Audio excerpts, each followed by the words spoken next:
all we need is right here, right now. I've got some rhythm and I got some rhyme, yeah. I've got my music and I got my mind. We were sinking in circles, imprisoned in the past. No, I'm just gonna be, and I'm free at last. 'Cause I've got earth beneath my feet and the sky above. And it's a glorious day on this planet I love. Whoa.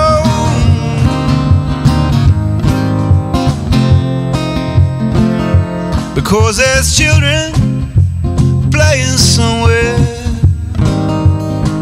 How's life on Jupiter? I don't care, oh no. 'Cause we've got lovers just laying there.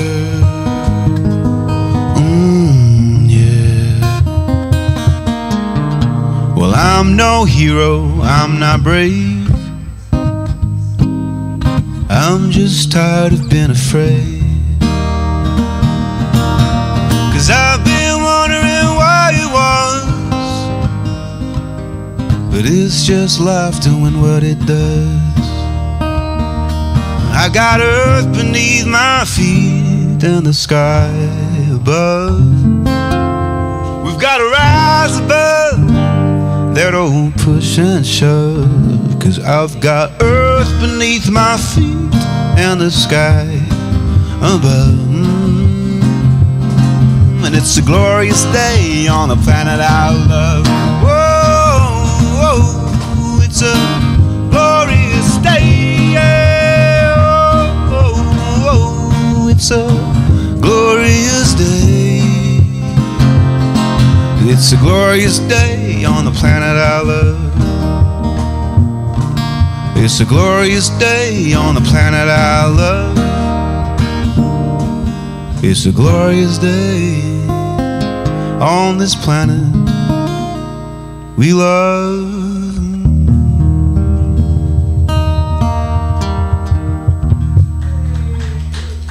Thank you. Happy Sunday, everybody. Happy Sunday. We are an intimate group this morning. I am so happy. I am so grateful that you guys have braved the weather and the football games, and that's what the playoffs are happening today, and important stuff. So, but you guys are here, and I'm here, and we're good. Yes, and so thank you all for being here. And exciting things are going on. For those of you that were enrolled in my class, I apologize that we had to cancel it on Wednesday. I woke up and I was sniffling and coughing, and I was feeling a little achy. And it seemed to me the wisest thing to do, the most prudent thing to do, was to not come in. So I feel great. I woke up singing on Friday morning, so all is well. So class will start this. Look at Paul with his handsome beard. Class will start this Wednesday, and I'm very excited. So if you were thinking about joining the class, you haven't missed a thing. So show up on Wednesday at 6:30, and we'll have some fun. I'm excited. We started on Tuesday night on Zoom, and it was a lot of fun. So that's going on. The other thing that's going on is that we are having a book study that starts this week on unexpected income, and we're doing a book study on Tosha Silver's book, It's Not Your Money. I'm so enjoying this book, and I'm really excited about this. So the caveat is this.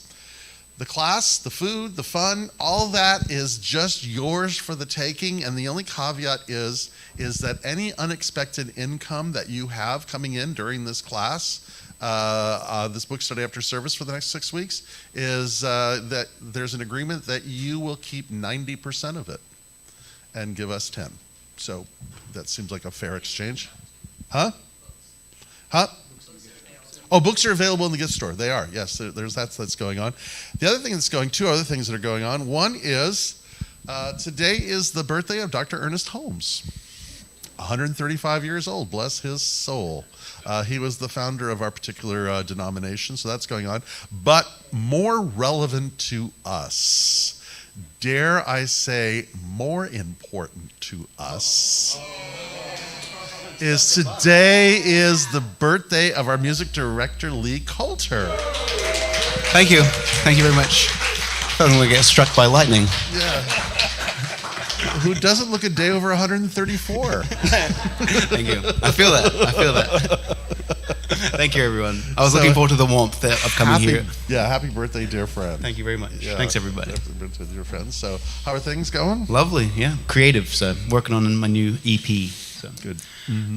Nice space to be in. Yeah, cool. Privileged. Pluto just went into Aquarius last night, man, on your sun. Powerful, man. I listen to you, so, keep How telling me you those doing, stories. Jim? I'm doing good. And you have an announcement that you want to make. Sir, let me pass this over to you. Good morning. So in addition to the Sunday morning class that we do for well-being in the Tao, which you're all invited to every morning, it starts at 9 a.m. On Valentine's Day, I've been invited to do a special presentation at Palma Valley Country Club, and if you'd like to come out for that, it's going to be a really interesting presentation dealing with the concept of acceptance. And that'll be from 2 to 4:30 on Wednesday the 14th at Palma Valley Country Club. If you're interested in that, let me know, because we do have to get your names into the gate so that you can be let in, but it should be a lot of fun. So that's happening too? Good. And then we have, as our practitioner, boy, it's been a long time since you've been on the platform. Has it been a year?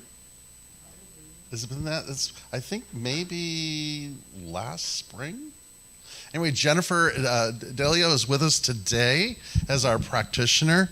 I'm so excited about this because if you ever want to pray deep, man, if you ever want to go to those different places, she's the one who'll take you. She's quite the guide. So it's good having you. How you doing? Good. I'm good. Good. So other announcements I think that are going on. Classes are happening. Paul has his meditation on Wednesdays at 12:30. And that's just a very sweet way to kind of plug in and just tap in. There's birthday cake, so please stay for that, among other things. I think we're good, man. I think we're good. We're kind of running late, so we're not running late. We're no place to go. We're right on time. So with that, Jennifer, why don't you lead us in an invocation and take us into meditation, and off we'll go.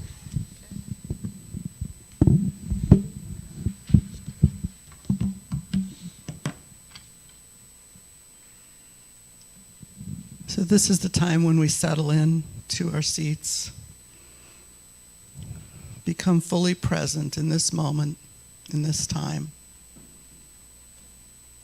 And we remember that there is one power, one presence, one life-giving, life-sustaining force that connects us through that power within to everything and everyone in the kinship of life.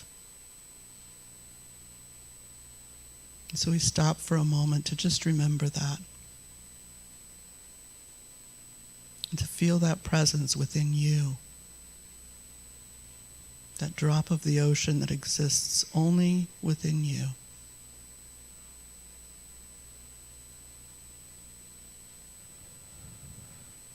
And to let it open your heart to each and every other one as we join together. My reading this morning is from a book called Soul Awakening Practice, one of my favorites, by James O'Day, and a lot of other authors that I won't name. Light has a way of finding you. Whatever door you may have closed within yourself, nothing can keep the light out. Embrace the suffering that you've experienced, but do not clutch at it, or it will eclipse the light of your heart. Worries are like heavy storm clouds blocking the sun's rays. But do not worry. Clouds shed rain to teach us how the skies open and the glory of sunlight is recovered. Let the light within you shine. Shining is its dynamic, radiant quality.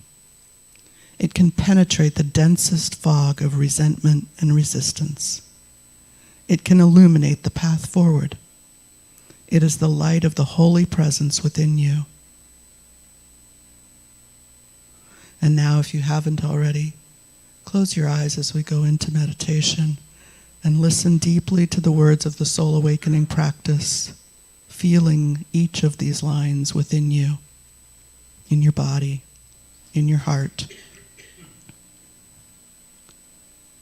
Soul awakening, heart opening, light shining, love flowing, wounds dissolving, peace radiating.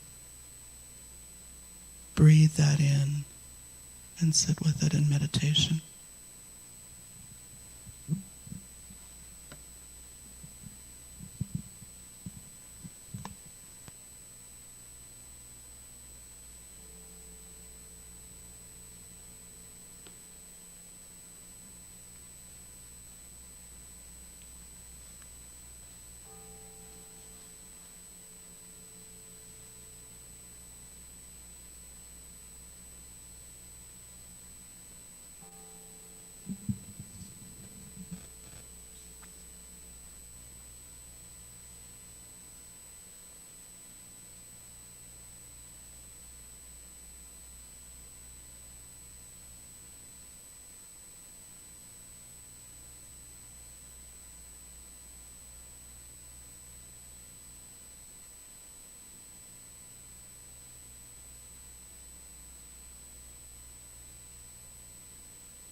eyes, I get such a surprise taking in everything I see.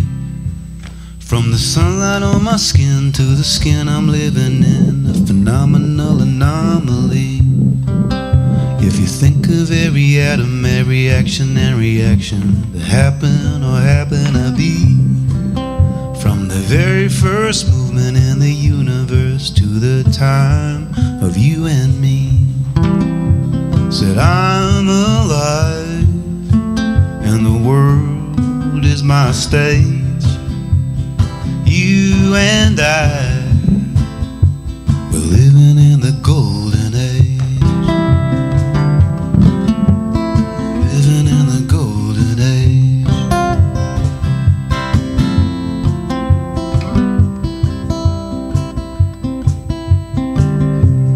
Feels like we're spinning 'cause everything is winning. Yeah, I'm a revolutionary.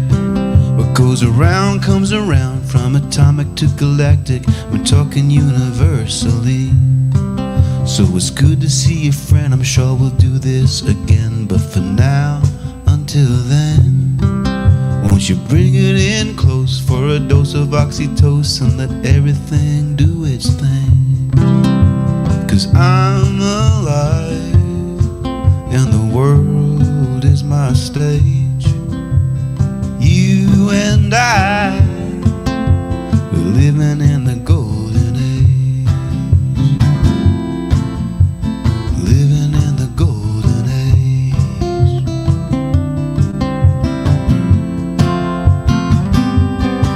I've got gratitude for you and here. I send these waves right to your ear. I've got gratitude for you and here. I send these waves right to your ears. I've got gratitude for you and here. I send these waves right to your ear. I've got gratitude for you and here. I send these waves right to you.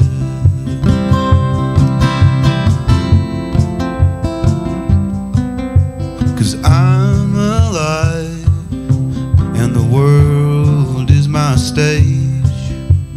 You and I, we're living in the golden age. Sing that one more time with me. I'm alive and the world is my stage. You and I, we're living in the golden age. Thank you, everybody. Thanks for singing along. Please welcome our Reverend Dr. Guy Williams. Thank you. Thanks, Jim.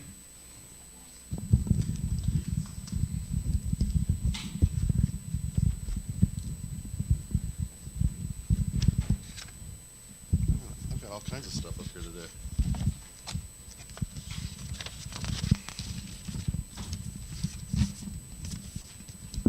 I think it'll all fit. Good. There we go. So, have you guys noticed that when something comes in on your radar, like maybe once or twice, and it catches your interest, all of a sudden it seems like it's everywhere? Kind of like so let me give you an example. I was really aware of airplanes recently, and as you know, there's been several accidents about airplanes, you know, doors blowing out and one catching fire, flaming across the sky. And it's just like, it seemed like everywhere I was going, there was like airplane things kind of going on. And so I was just kind of thinking about that. Airplanes, man, where's that going with me? And of course it led to dancing. And I want to tell a story about that. So I have a very good friend of mine. She's a writer. And I just love her writing, and she has a newsletter that she sends out about once or twice a month. And so I was reading it the other day, and she was telling this story about Martha Graham. Y'all know who Martha Graham is? Martha Graham was a very famous dancer and dance choreographer. She had a dance company, really kind of one of the most amazing modern dancers in the 20th century.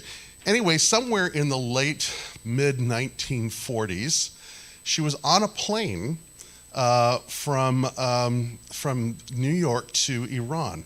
So this is the 1940s. So this is the way before the jumbo jet kind of things that sort of roll through the air. So she was on a plane. I don't know what it was, probably a DC-3 or something like that. I don't know anything about planes. But she was on this plane, and on the flight to Iran, the plane got into a snowstorm, which apparently terrified everybody on the plane, and people were just beside themselves in fear for their life, except for her. She said, as my friend Simone writes, she said, as the plane was tossed about, everyone on board went into a panic, terrified they were going to die. Everyone, that is, except for Graham. For me, she said later, the escape has always been dance. So I began dancing, in my head, that is. And as I took my first steps, I was still conscious of the nightmare situation in which we were trapped. But as soon as I took my next steps, my concentration shifted to the dance. And then she goes on to talk about the dance that she was creating was a dance called Aaron into the Maze, which apparently was one of her most famous dances, having to do with the story of Ariadne and the Minotaur. And apparently this was one of the most powerful things that she's ever done. And she says, just as I completed it, we came safely out of the snowstorm. Though they were relieved to be safe, most of the people had had a terrifying, traumatic experience. I felt wonderfully elated because there is nothing more thrilling than creating something out of yourself. So I tell that story because it's so pertinent to kind of what we've been exploring this month, which is sort of a revisiting of the basic principles of New Thought, of the science of mind and spirit, of which we are a community in, because what we talk about is the power of causative thought. And the tool that we use, which is the most powerful tool there is, which is the tool of the imagination, by which you can use anytime, anywhere. And it's like a muscle, because I was thinking about that, it's like, would I have done that, or would I have been one of those, who would have been asking the flight attendant for a bottle of tequila, or just losing my mind and screaming and yelling. However, I would have gotten there. But the point is that we have this remarkable power of the imagination. Something that Dr. Holmes writes is this in the chapter of, so we've been doing this last month.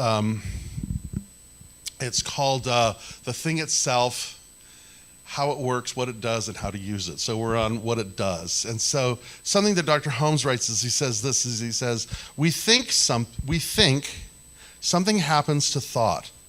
The field through which thought operates is infinite. There is no reason to doubt it. No matter how it is approached, to thought there can be no limit. So we will say that it is the nature of being to react in this way. Here and now, we are surrounded by and immersed in an infinite good. How much of this infinite good is ours? All of it. And how much of it may we use? As much as we can embody. So there's the operative word there, as much as we can embody. And how we embody it is by cultivating the imagination. And you've heard me say this before, that when we live at the effect of trauma, when we live at the effect of anxiety or fear, that our imagination often flatlines. And so preemptively, our work is always about the regenerative power of the imagination, how we use it, how we do it, how we engage. Because what we say often is, Where our thoughts are, so is our experience in life. Years ago, there was a great book called The Art of Racing in the Rain. And there was a line in this book that has stuck with me because it's just brilliant. It was about a race car driver and his dog and other things going on in there. But the dog used to like to go, the dog was actually the one who wrote the book. No, he didn't write the book, but he's the narrator of the story.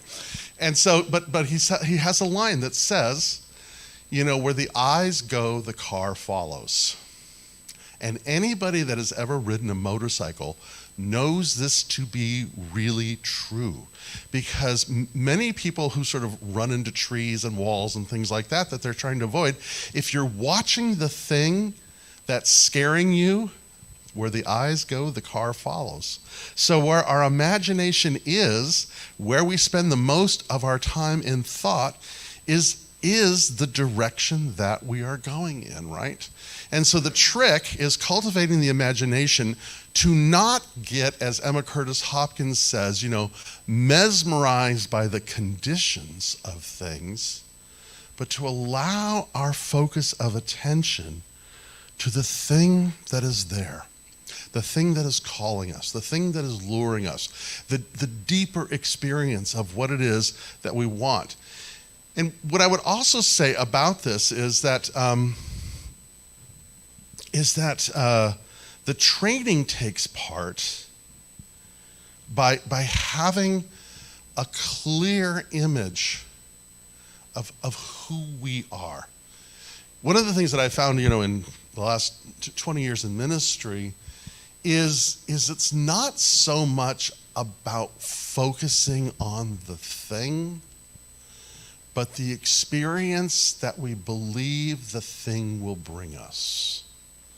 Because the external things, the external always follows the internal. So if my thought is on a new car or X amount of dollars or this kind of relationship or all those kinds of things, it's kind of like we're stuck because, here's the thing.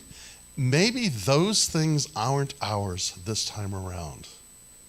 But that doesn't mean that peace and joy and adventure and courage and that sense of living generously and prosperously. This is kind of what Tosha Silver's book is all about, who we are. Something that also that I kind of find fascinating in just the world of metaphysics, going back to the Hermetic traditions, probably even before that, but is the images that are used in nature. And one of the writers in early New Thought, a man by the name of Thomas Troward, talks about this idea about how the seed contains all the information about the thing that it's creating. And it's about nurturing the seed itself. And by necessity, the seed will, so an example. So if you have an acorn, let's say, it's never going to grow into a palm tree. It's not going to grow into a tomato or an elephant or anything like that. It's going to be, all conditions right, it's going to be an oak tree. That's the nature of what it is. That's, in many ways, what we would say is our soul's code, as James Hillman would write, or our daimon. It is that yearning in the soul that is drawing it, that knows who we are in essence. We get confused because we think we're our things. We think we're our conditions. We think that we're our situations. We think those things define who we are. But just as a thought, maybe they're not. So, with the advent of Pluto going into Aquarius and symbolically or archetypally what that means, there's a shift in paradigms. There's an opportunity for a shift in thinking how we think things maybe differently. So something that Aristotle says is, he says something to the effect of, an intelligent person is able to hold a couple ideas simultaneously. So I want to offer something to you as a thought, as an imagination, that may be contrary to how you see yourself in the situation that you're in. Because at a metaphysical level, one of the things that we understand is that paradigms create patterns. So last week I talked about really that at the end of the day, one of the things, and it's kind of been the challenge that I've had as a minister of New Thought, but is that since Einstein's work on relativity, our form of physics, that are Newtonian and are good, I mean, lets us drive our cars and turn lights on, all those kinds of things. And our theologies are medieval. So how do we talk about spirit, life, what it means to be, a living being post-Einstein? Where what we begin to understand, and how do we even begin to talk about this idea of God? Because what we're beginning to understand is that everything is energy. In fact, all there is energy. And that matter itself is simply energy that has slowed down enough that we can observe it. So there's energies, there's patterns, there's systems. That's kind of like what we're immersed in. And this is something that was intuitively known and understood, or played with at least, in the ancient Hermetic traditions. And so one of the things that Hillman talks about in the Soul's Code is this idea of our diamond, that soul essence about who we are. And here's the thing. We have all grown up, or I haven't really grown up, but you know what I mean by that. We've all been immersed in a model of looking about how our past has shaped who we are. Right? How your mother dressed you, what you ate, and who you hung with, and any kind of traumatic experiences, the religions that you were involved in, and just, it's a whole buffet of conditions in our past and how they've shaped us. And what we do in this, even in New Thought, is we look at these past traumas and we go back and we revisit them. We do therapeutic work in them and we pray on them that we can be sort of healed from these traumas. What if that's simply a mode of thinking that we're accustomed to that may not necessarily be the full picture? Something that Hillman says in the Soul's Code is he says, we're more traumatized by the story we tell ourselves about the events that happen than actually effects of that happened themselves. You know what I'm saying there? So, have you ever told a story, you were in a near-miss accident or something like that, the more you tell the story, the more dramatic it becomes, and the more you buy into it and you start believing the story that you're telling yourself, and the next thing you're doing, you're just panicked or wherever you are. So what he says is we become more traumatized more by the story or the interpretation than the event itself. But what if, like an acorn that knows the essence of who it is calling forth, and maybe those traumas were actually not predetermined but available to us to shape who we are becoming. Maybe that breakup, maybe that illness, maybe that financial crisis was just the thing to bring us into who we truly are. Are you with me on this? You don't have to buy it, but I'm just inviting you to consider it. Because chances are, as Hillman says, if you're listening to this and you're hearing this, you may be getting really angry. Because what it may be doing is challenging a paradigm that we are so invested in that we actually believe it to be true. But what if, from a quantum level, from a soul level, that these things that have happened are just the thing that we need to shape us into who we are? Now again, I'm not suggesting anything being predetermined. There's an interesting thing about answering a call, about how at almost a synchronistic level things begin to happen. So 2 quotes from 2 sacred scriptures from mine. And the first is from the Gospel of Matthew, I believe it is, where he says, "Seek first the kingdom of God and all its right livingness, and everything is granted unto you." And again, the kingdom is where? According to Jesus and his teaching, the kingdom is within. So seek that inner beingness, seek that inner sense of our unity with all creation.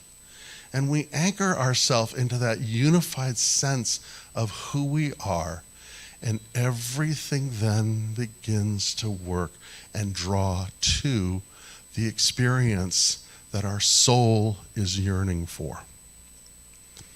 On another level, another sacred book, The Fellowship of the Ring.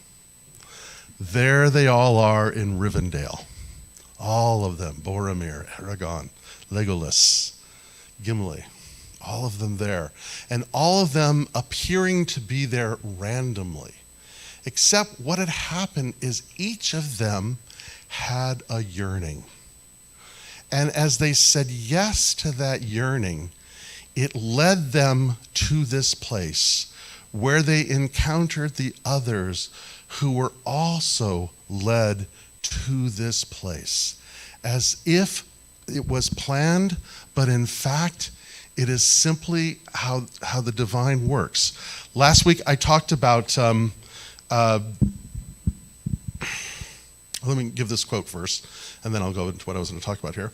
So Hillman writes in The Soul's Code, he says, "The rest of practical implications swiftly unfold. Recognize the call as a prime fact of human existence." Every one of us has a call. Emerson says that, right? He says each of us has a vocation. The talent is the call. There is something innate in each of us that is wanting to be fulfilled. Recognize the call as the prime fact of human existence. Align life with it. Find the common sense to realize that accidents, including the heartache and the natural shocks the flesh is heir to, belong to the pattern of the image, are necessary to it to help fulfill it. So, we begin to move in this direction of saying yes to that which is calling us at our deepest level, just like Legolas, just like the call. So last week I talked about how there are things that by the nature of the divine cannot do, because it must be congruent within itself.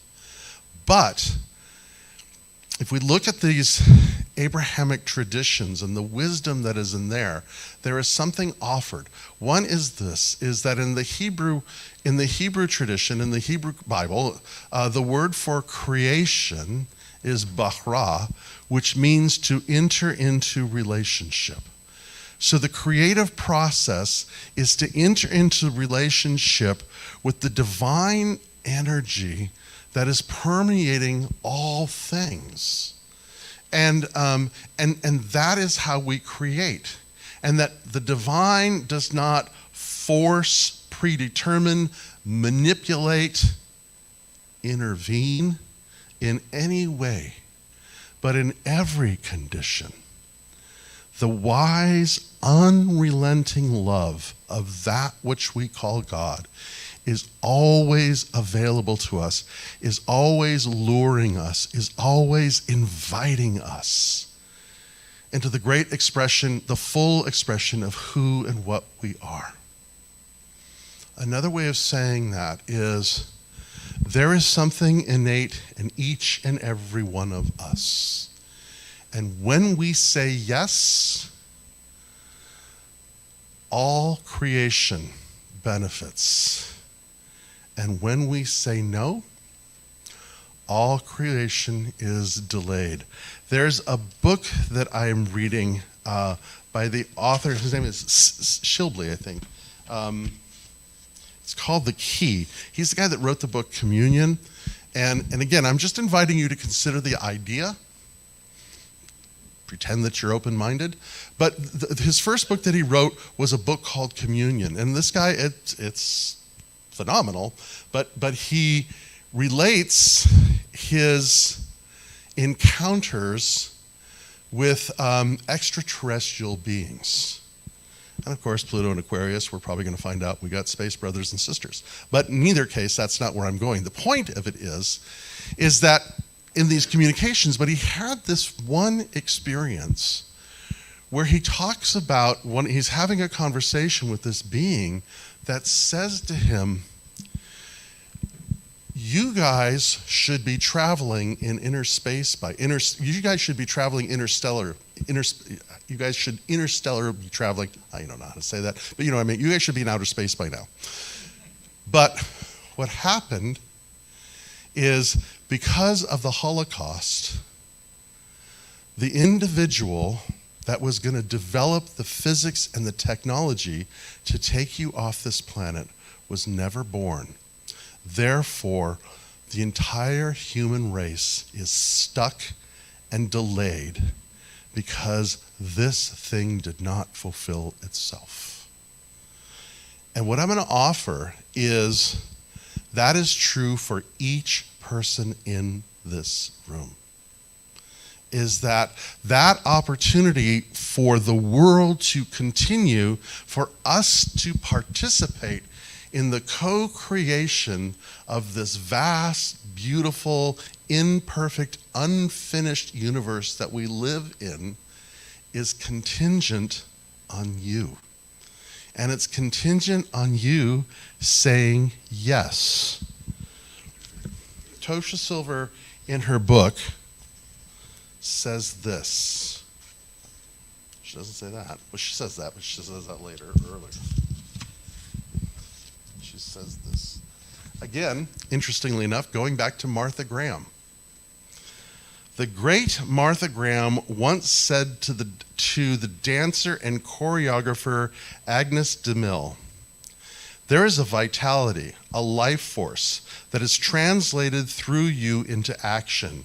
And because there is only one of you in all time, this expression is unique.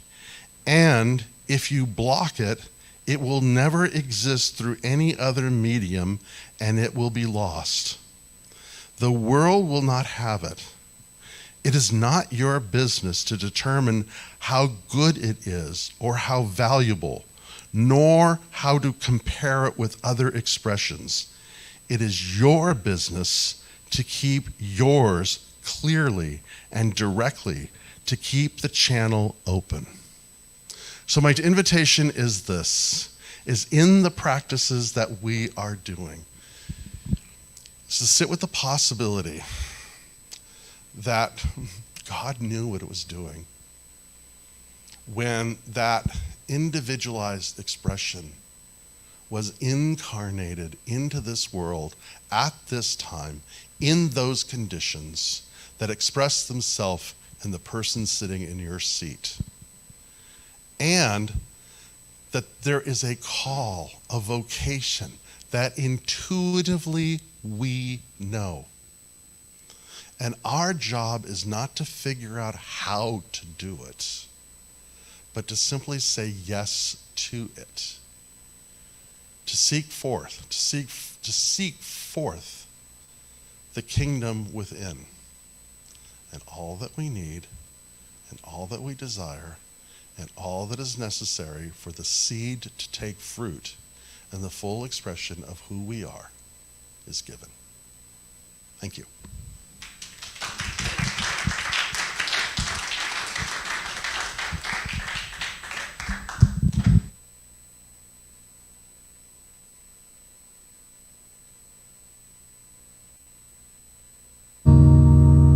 Thanks always, Rev. Here's my little gratitude for the people song. You can sing along in the bridge. It goes, you, thank you. Yeah, I'm singing you. Yeah, you. Thank you.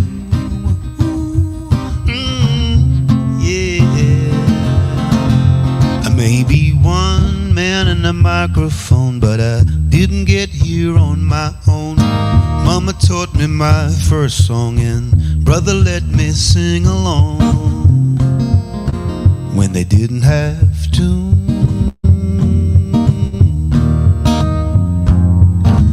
We hear it every day. This world has gone astray. They wanna be the first to tell you it's getting worse, but what they don't tell you, there's people coming through, coming through, coming through. People like you and you and you. You didn't have to, but you do, but you do. You keep on coming through, coming through, coming through. Yeah, you. Yeah, you. Thank you. I'm singing to you. Yeah, you. Thank you.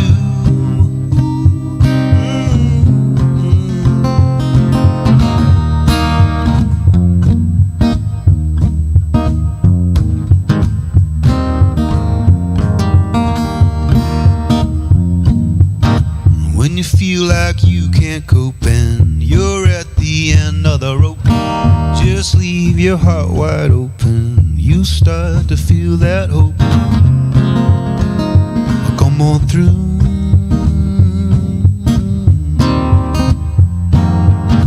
Think about how far we've come, the impossible we've done. Compassion, innovation, through every generation.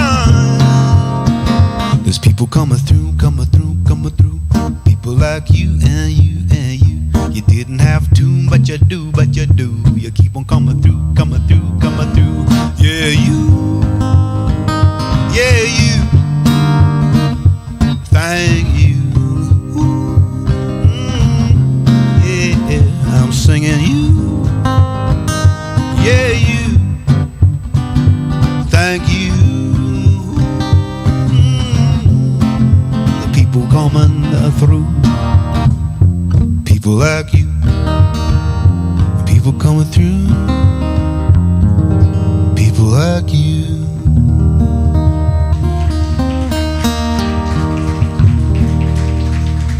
People like Jim on the beats. Shake it up. Yep. So this is the time in our service when we express our gratitude and our make our generous contributions, because the music, the message, the nourishing food provided by volunteers, the beautiful gardens outside that Mark takes care of, everything here is someone coming in and showing up and contributing.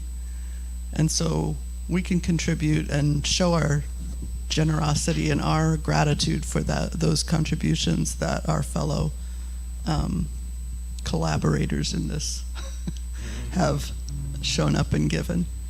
And so I invite you to just hold your gift in your heart, and if you haven't pulled it out to put in the you can think about what you're going to put in PayPal and what message you might want to send with that to say thank you for what you've received here and today and every day from this teaching, from the people here, from having this place to come together.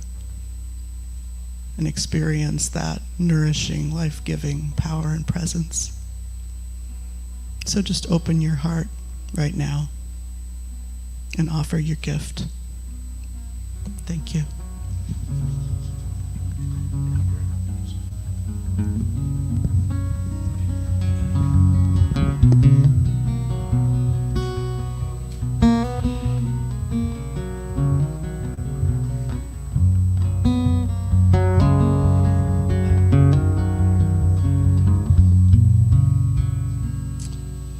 So first, well done, Jennifer.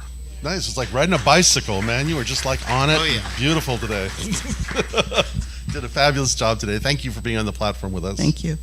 And thank you, Lee and Jim, always. And thank you, Steve. Thank you, Mark. Thank you, Kurt. Thank you, Matt, for the bread. Did you break bread today? Yay.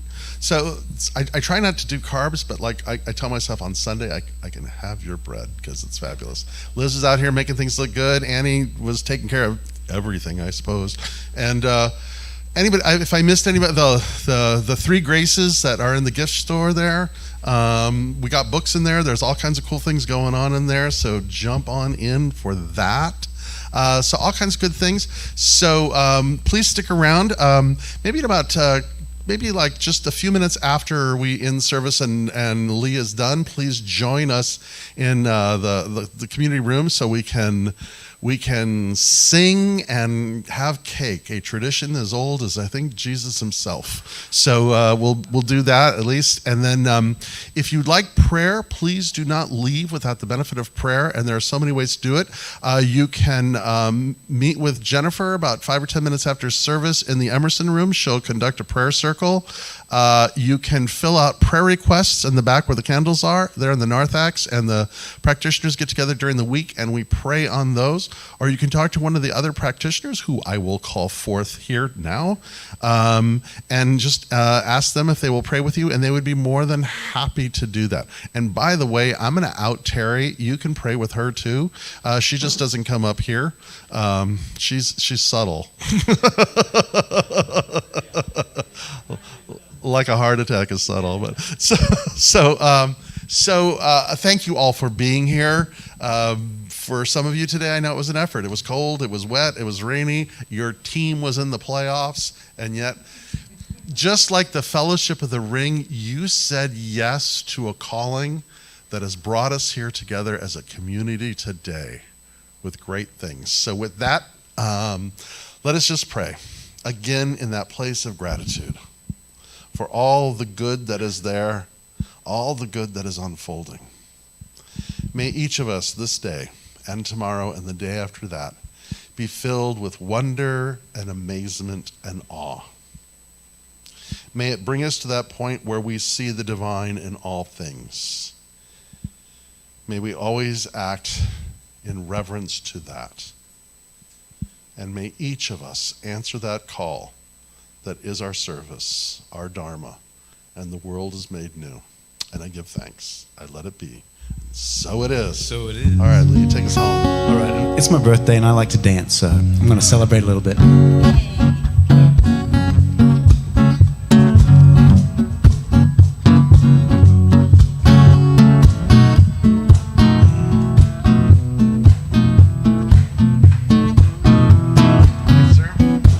Well, I guess a black rider. I'm not talking about a night out. Like someone turn the light out. Like a whitewash wipeout. Well, you know the situation. It's being weighing on your shoulders. Take a little isolation. Feel it get a little colder. I wanna feel the vibration. All my people and the music. I wanna feel the vibration. Oh, you know I'm gonna lose it. But you gotta go down, down, you dig deep down, can you dig deep down. Down, down, you dig deep down, can you dig deep down. Do you know how I got here? It's gonna change to my what year?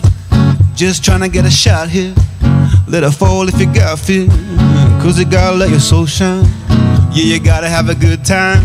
You gotta let your body unwind before you're back to the grind, grind, grind. I wanna feel the vibration. All my people and the music. I wanna feel the vibration.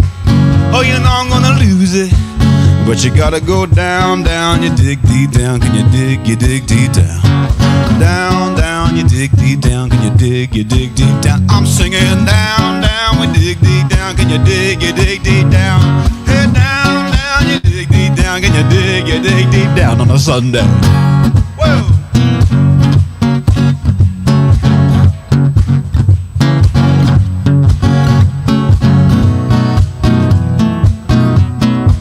That's it. Now we're getting spiritual here. Cause you gotta let your soul shine. Yeah, you gotta have a good time.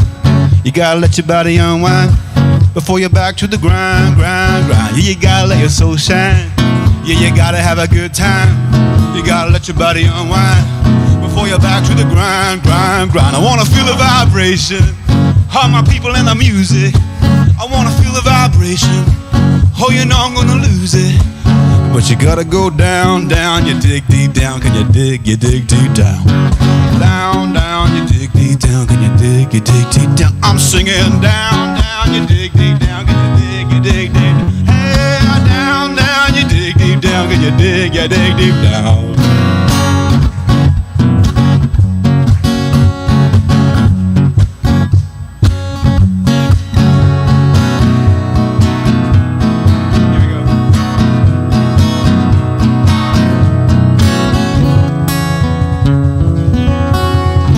Thanks for singing and dancing, everybody. Thanks for all the warmth. Thanks, Jim Jones. Much love. Let's eat cake.